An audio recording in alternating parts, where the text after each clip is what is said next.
Hello ladies and gentlemen, it is I, JaceWindows27, and it has now been 1 month since Super Smash Bros. Ultimate came out. And what a month it was. The game sold 5 million copies within its first week. The game has been getting a lot of streaming stuff. There's been DLC already announced. There's a lot of hype around the game. It's been getting shown here and there. You can't go 2 seconds on Twitter without a single Smash Bros. Post. It's amazing. But with it now being a 1 month since the game came out, how about we reflect on the release of the game and the events that led up to it? So, how about we just jump right in with the hype cycle? And the hype cycle for this game was something else. We first heard about this game in March, and we got with the reveal trailer, and then we got one or two things here and there. We then saw the E3 reveal where we see that the game was going to have every character from the series in it. And man, did this make a bunch of people excited, including me. I practically shat myself once I saw Snake show up, and then the everyone is here? Oh man, it was amazing. Then, my friend made fun of me for months on end because I said I thought that Snake was never gonna come back to Smash, and yeah, I took the big L for that one. Doesn't help that Bomberman, one of the characters I actually wanted, got the assist trophy treatment. So yeah, I took 2 L's that day. I'll go over that later, but yeah, that was an experience. After that, we got Ridley and everyone lost their minds. Then we had the Invitational, and everyone hated Bayonetta. Nothing new there. Then August happened, and we got the first Smash Direct, and that's when we saw Simon and Richter and King K. Rool. We learned a lot of new things about the game, such as the Classic Mode and other things such as that, and then we got a bit of more silence until we got Isabelle in September. After that, a bit more silence, we got 1 or 2 more things. The Grinch Links happens, everyone wants to kill each other, debates run rampant, and it was about to get into some real shit. And then the November Direct happens, and the Grinch Links gets confirmed fake, and we see an Incineroar and Ken are the last revealed newcomers. We learn about Spirits, and we see the best character announcement ever. And we see the first look at World of Light, and let's just say there was a lot of fun to be had with the Everyone Dies thing. Then, the game gets released in some stores 2 weeks before the game actually came out. Leaks are everywhere and people are trying their best to avoid it. Then, the soundtrack gets leaked as well. People start uploading it. And then, it gets Nintendo to actually kill 2 YouTube channels. Then finally, the game comes out. And when the clock hit midnight, the Game Awards were happening. And we got the excellent reveal of Joker from Persona 5. And let me just tell you, the Joker announcement practically made me piss my pants. Couldn't even breathe when I saw him. So yeah, it was a really big hype cycle. But that's how the game was announced. Now let's talk about my experience. I got the game 2 days early from a video game store in New York, which is actually where I live, and me and my friend then played the game for about 2 hours, and it was just a ton of fun. Actually, fun fact, I was actually at Nintendo New York for the final direct with my friends. If you watch the video that someone uploaded about Nintendo New York, then you can't actually see me because me and my friends were sitting down. But I remember there was one kid behind us who kept yelling for Gino for everything, like, "Is that Gino? Please don't deconfirm Gino!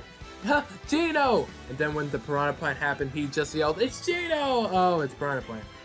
It was an experience, let me just tell you that. After that, I went home and played a lot of World of Light, which I will get to in a minute. Then, I also unlocked every character with the infamous trick of just quitting the game and starting it back up and fighting a match. After that, I went back to World of Light. I played a few matches online, and that's all my interesting history with this game. Now, let's talk about the game itself. Super Smash Bros. Ultimate is truly an amazing game. It's probably my game of the year. But that's cheating, honestly, because it was probably going to be that game of the year for me no matter what. But because I'm already a huge fan of Smash Bros., so having everything I love from the series back for this game, it was amazing. So let's go over the different modes. Single player stuff. Single player things in Smash Ultimate are a mixed bag for a lot of people, but here's my experience. At the time this video comes out, I've only done half of the classic mode stuff, but that's more because I was doing other things at the time, such as going to college and playing other games that have been on my backlog. The classic mode in this game is the best it's been in the series by far. The problem with classic mode back in Melee and Brawl was that it was always the same thing for every character, so it got a little repetitive after a while. And in Smash 4, classic mode was just kind of a fucking mess. But this game has a unique one for every single character. And man, is it fun, especially now that there's more bosses for classic mode other than Master Hand and Crazy Hand. It's great. especially since there's now the added touch of each classic mode having a theme for each character. It's fun. It's fun to try to guess what the theme is for each character and try to guess what the next opponent and her boss will be depending on the character you play. Now then there's the Mob Smash. I typically don't bother with this mode most of the time other than the game achievements, but yeah, it's Multi-Man Smash, so if you liked it in the past games, you'll like it now. But there is one major change. All-Star Smash is now like Multi-Man Smash.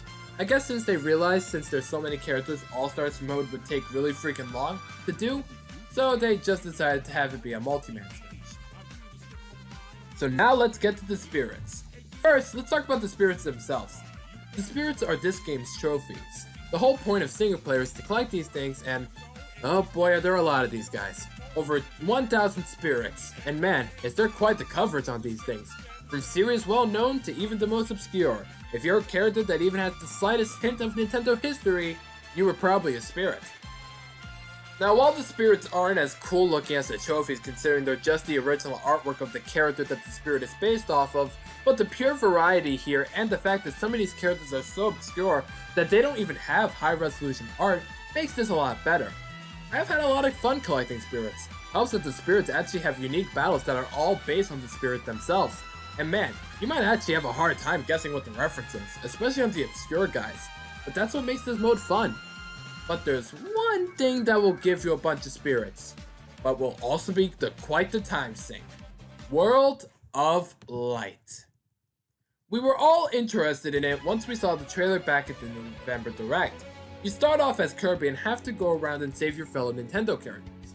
You save them all one at a time and collect a bunch of other spirits as well. The mode is fun, but I recommend playing it in short bursts, cause this thing is a full 25 to 30 hours long, and it is all single player battles against the spirits, and some of these spirits will give you a beating. Don't be surprised if you run into a spirit that will kick your ass on the first try, and you have to make a mental note on where they are, so you can come back later so you can kick their ass. My major problem with this mode is that it can get pretty repetitive after a while to have to fight 6 spirit battles before you get to the goal that you had in mind, or just get a character you want to unlock. Another nitpick I have is the lack of cutscenes. I'm glad we got any at all, but I wish we could at least have a cutscene for when you get back to the original characters, or when you got everyone we saw get killed at the start of World of Light. Just a minor thing, and I honestly think I wouldn't have minded if the mode wasn't 25 to 30 hours long, as that can get quite draining since there's nothing in between. But the game makes up for it by having an amazing final mission in the game. I won't spoil it in case you haven't bought the game yet, but let's just say that it's fan service if you've been playing the series since the start. It's awesome. I only have one problem, and that's the true ending is kind of lame. And that's World of Light. An amazing mode, just one I had a bit more to it to warrant its 25 to 30 hour playtime. That's when we get into multiplayer. Smash Bros. Has always been the best with its multiplayer. Picking your favorite game character to fight someone else's, it's great, and I've had plenty of fun times with my friends playing online, doing things such as random battles or character theme battles where we select characters based off a certain theme, like if they use fire at all, or what console generation they first appeared on. It's quite fun. But that gets into online and oh boy. The online for this game was a mess. Back in Smash 4 we had for fun and for glory. Not the worst system ever, and it really only faltered a bit on the for fun mode as that was a lag-filled mess. But the for glory mode worked great. This game instead has rule sets. You can set a rule set and hope that someone has a similar or identical one to you. It can be pretty hard, and when the game first came out, you would have to be lucky to get a game you wanted. I remember my first experience online. I played 1-for-1 battles on any stage with only the Smash Ball on. The game that I got when the game first came out was free-for-alls with items, team battles, one-on-one with tons of items, and free-for-all team battles with a ton of items. It was a mess, and me and my friend had a lot of problems with the online when the game first came out. It was just a mess. It also doesn't help that Elite Smash was quite the obtuse thing to unlock. Hell, I haven't even unlocked it yet. It's based on win-loss ratios from what I heard, and I have quite the weird history with my online matches that you can probably see if you've been watching the video. But yeah, But luckily the game got an update that fixed the rule thing, and I've had no problem getting matches I want since then. I always get one-on-ones at least. So when it comes to the online, it's good now, but it has some flaws. But it's overall fine. But it sure as hell didn't start that way. I also wish there was more ways to play with friends, besides arena battles. After Smash 4 had it be so simple, it's just weird to have it be like this. It's not that bad, but something I had to get used to quick. Finally, let's talk about the characters. Everyone is here, and by God are they better than ever. Everyone has come back and got so much polish is amazing. Some characters have been upgraded, such as Luigi having his Poltergust for grabs. Link is now his Breath of the Wild Link, and a lot of characters now have new Final Smashes, for better or for worse in some cases. And the characters who came back feel great. Pichu can actually put up a fight now. Young Link got so good he's apparently in the top tier now. And it's great to see some of these characters back. Seeing the Ice Climbers come back after they got done dirty back in Smash 4, it just feels good. It feels right. And seeing all these gaming icons together, it's just amazing. We even got the Captain N team back. And oh man, they all feel so good. And let's not forget the new characters. The new characters are Inkling, who's really fun and has become one of my mains for this game. They have so many things from Splatoon, their ink mechanic is fun to use, and they're quick, agile, and hit pretty hard. I love these guys. Then we have Ridley. I don't play too much of him, but I like the fact that he's here after all the memes of him being too big. Then we have Simon, a fun character without a doubt, and you can tell he was a love letter to the whole Castlevania series. Having a lot of references in his poses and Final Smash, he's just a really fun character. Then we have K. Rool, a great character, definitely one of the best heavyweights in the whole series. He's a love letter to Donkey Kong Country, he hits like a tank, has a good recovery, and it just feels good to do well with him. Then we have Isabelle. She's not that different from Villager, and but as a fan of Animal Crossing, it's nice to see her here, and it's nice to use her. And it's fun to see all the fucking memes people make of her. Good God, guys. Calm down. Then finally, we have Incineroar. Definitely one of my favorites. Lyn was the starter I chose back at Sun and Moon, and seeing Incineroar here is quite nice. And he's pretty fun with the whole wrestler thing being taken to its highest degree. And I love getting that side beat off people and KOing them. But this game also introduced a new brand of fighter, being the Echo Fighter. Darkpin and Lucina were turned into this new class of fighter, but we did get a few more. These being Daisy, who's an echo of Peach, Richter, an echo of Simon, Dark Samus, an echo of Samus, Chrom, an echo of Roy, and Ken, an echo of Ryu. They're all fun, and while most of them aren't that different from the character they're echoes of, besides Chrom and Ken, who have quite a few things different from their original characters actually, it's nice to see that Echo Fighters can allow characters who probably wouldn't have been in the game before have a good shot at being there now. And yeah, that's Super Smash Bros. Ultimate. 1 month later, I think it's safe to say that this game deserves to call itself the Ultimate Smash game. Everyone has been calling it the new best game of the series. This game is loved by fans and has a whole bunch of new players coming around as well.